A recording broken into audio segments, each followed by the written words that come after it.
Salut, bienvenue sur la chaîne de Monsieur Minsa. Avant de commencer, s'il vous plaît, laissez un j'aime et abonnez-vous. Surtout, activez la cloche de notification. On commence maintenant. Bonjour à tous, j'espère que vous vous portez bien. Donc, c'est Monsieur Minsa. Rapidement, avant de commencer, laissez un j'aime sur la vidéo et n'oubliez pas de vous abonner parce que c'est important pour nous. Donc, à la recherche du bac avec mention, nous allons participer au cours de français aujourd'hui sur le texte argumentatif et on parlera de comment traiter la consigne discutée. Vous savez, lorsque vous êtes dans le travail d'écriture, vous avez prioritairement 3 consignes qui apparaissent. On vous demande souvent d'étayer, on vous demande de discuter, on vous demande de refuter. Dans la plupart des cas, la majorité des élèves ont du mal à savoir qu'est-ce qu'on attend de vous dans la consigne discuter. Et je suis là pour ça. Je vais vous aider à éclairer vos zones d'ombre. Suivez attentivement la vidéo, restez jusqu'à la fin parce que si vous allez avant que la vidéo ne termine, vous aurez du mal à comprendre comment agencer vos idées. Donc, sur ce pas, on va aller pour comprendre c'est quoi discuter. Concrètement, c'est quoi discuter? On nous dit, discuter, c'est examiner de manière approfondie et analytique un sujet en considérant ses différentes dimensions, avantages, inconvénients, implications, etc. Donc, ici, on vous dit bien examiner de manière approfondie. Premièrement, ça veut dire que je dois aller dans l'approfondissement du sujet. Dans un deuxième aspect, on dit de manière analytique. Donc, je dois analyser le sujet. Chaque fois que je serai face à une thèse, ou du moins le sujet qui me sera donné, je vais d'abord chercher à l'approfondir, donc vraiment prendre le sujet dans sa profondeur interne et externe. Une fois que c'est fait, je vais maintenant passer à l'analyse de ce sujet. Analyser un sujet, c'est le décortiquer, trouver les mots-clés, chercher à comprendre les sens ambigus qui peut contenir ce sujet. Et après on dit, considérant ces différentes dimensions, comme je disais en fait, le sujet part dans quel sens et quel sens finalement. Et après avoir repéré les sens, quels sont les avantages et les inconvénients chaque fois que vous allez devoir discuter. Pour mieux comprendre, on continue. On dira, c'est un peu comme explorer une recette de cuisine de grand-mère. On regarde chaque ingrédient, comment ça se mélange, les étapes à suivre. On examine pourquoi certaines choses peuvent rendre le plat délicieux et d'autres un peu moins. Attention, suivez bien. On examine donc l'analyse. Pourquoi certaines choses peuvent rendre le plat délicieux et d'autres un peu moins. En gros, on se plonge dans tous les détails pour vraiment comprendre ce qui fait que cette recette est spéciale. De la façon la plus claire possible. Il n'y a même pas une façon plus claire parce qu'on a déjà été vraiment explicite. On vous dit, il est important pour vous d'aller étape par étape afin de mieux comprendre, de ne pas se précipiter. Le plus important ici, c'est l'analyse du sujet. Le plus important ici, c'est l'analyse du sujet. Donc, lorsque vous seriez face à la consigne discutée, prenez réellement votre temps, élaborez les éléments positifs et les éléments négatifs. Donc, afin d'avoir les avantages et les inconvénients, dans quelle mesure je peux aller dans le sens du sujet là et comment je peux dépasser ce sujet. Quels sont les éléments qui peuvent aller au-delà de la thèse? Quels sont les éléments qui peuvent venir montrer les limites de la thèse? Une fois que j'aurai compris ce procédé-là, je pourrai bien utiliser maintenant la consigne discutée. C'est bon? Allez, on continue. N'oubliez pas de laisser un j'aime et restez jusqu'à la fin de la vidéo. Ici, on va prendre un exemple. La vie est belle sans aucun doute. Donc, la vie est belle sans aucun doute. Et on nous dit, discuter cette affirmation, par exemple. On nous demande de discuter cette affirmation. Mais discuter d'abord, c'est quoi? Discuter, c'est montrer le pour et le contre. Et c'est dans la conclusion que nous, on va décider on va décider de prendre position, par exemple. Discuter, c'est montrer le pour et le contre. Donc, le sujet ici, on dit, pour le sujet, la vie est belle sans aucun doute. Voici comment vous pourriez aborder la consigne discutée. Dans une approche équilibrée.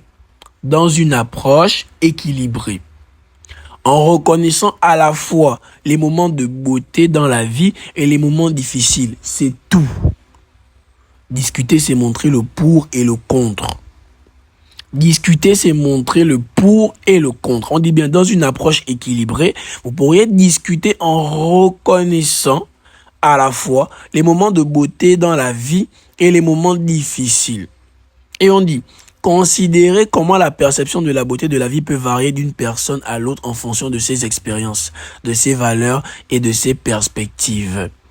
Envisagez également comment les défis peuvent contribuer à la croissance personnelle et l'appréciation des moments heureux. Les plans sont multiples parce qu'on me demande de discuter. Mais la thèse principale, c'est de montrer d'abord dans un premier temps que la vie est belle sans aucun doute. Et après, je vais devoir nuancer cette affirmation-là. Je reprends. Dans une approche équilibrée, vous pourriez discuter en reconnaissant à la fois les moments de beauté dans la vie, donc la thèse, et les moments difficiles. Ça, c'est l'antithèse.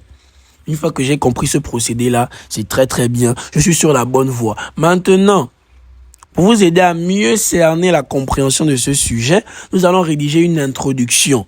Et vous allez voir les étapes qui sont contenues dans l'introduction afin de mieux comprendre le procédé à utiliser. On continue tout de suite. Notre introduction, elle est assez simple. Elle est basique. Elle est rédigée avec le procédé qu'on a montré précédemment. Donc, depuis le début de la vidéo. On nous dit, la vie est belle sans aucun doute. On me demande de rédiger une introduction, mais en utilisant la consigne discuter. Moi, je sais que discuter, c'est ressortir le pour et le contre. Mais il va falloir que je puisse retranscrire ça, remettre ça maintenant dans mon introduction. Et pour rédiger mon introduction, moi, Monsieur Minsa, je décide de passer par constat parce que je suppose que c'est la méthode la plus facile. Parce que lorsque vous faites un constat, il s'agira simplement de ressortir un fait qui peut être accepté par 2, 3, voire plusieurs personnes. On y va. Dans le tourbillon des jours, il est souvent aisé de constater la beauté évidente qui se niche dans chaque sourire, chaque aube naissante. Ça, c'est le constat. Ça, j'ai donné une phrase qui pouvait être acceptée par 2, 3 ou plusieurs personnes. Dans le tourbillon des jours, il est souvent aisé de constater la beauté évidente qui se niche dans chaque sourire, chaque aube naissante. C'est probablement dans cette optique que la thèse nous invite à comprendre que la vie est belle sans aucun doute. Mais au cœur de cette affirmation, une tension s'installe. N'est-il pas vrai que, parfois, la réalité se teinte des nuances sombres? N'est-il pas vrai que parfois la réalité se teinte de nuances sombres? Ne sommes-nous pas confrontés à des épreuves qui ébranlent cette évidence? Ainsi, au-delà de l'évidence apparente, se cachent des questions fondamentales. La vie est-elle véritablement belle en toutes circonstances? Ou bien cette beauté est-elle sujette à l'épreuve du temps et des épreuves elles-mêmes? Regardez la forme de l'introduction. Regardez le sens que nous avons donné à notre introduction. Dans un premier temps, on est d'abord allé dans le sens de la thèse. Et à la présence du mais, donc mais au cœur de cette affirmation, on est venu maintenant montrer le dépassement, montrer l'antithèse de la thèse. Une fois que c'est fait, je peux passer à mon plan détaillé. Mon plan détaillé, il est assez simple parce qu'il va falloir que je ressorte la thèse et l'antithèse. Mais par rapport à ce sujet, voici à quoi pourrait ressembler notre thèse. La vie est indéniablement belle, ponctuée de moments de bonheur et d'émerveillement. Donc pour nous ici, on peut s'arrêter simplement en disant que la vie est indéniablement belle. Juste là, on peut s'arrêter là. L'antithèse, c'est de montrer le deuxième côté. Donc toutefois, la vie comporte également son lot de moments difficiles et de tristesse et de défis. Là, j'ai accepté dans un premier temps que la vie pouvait être belle, que la vie est belle. J'ai accepté dans un premier temps.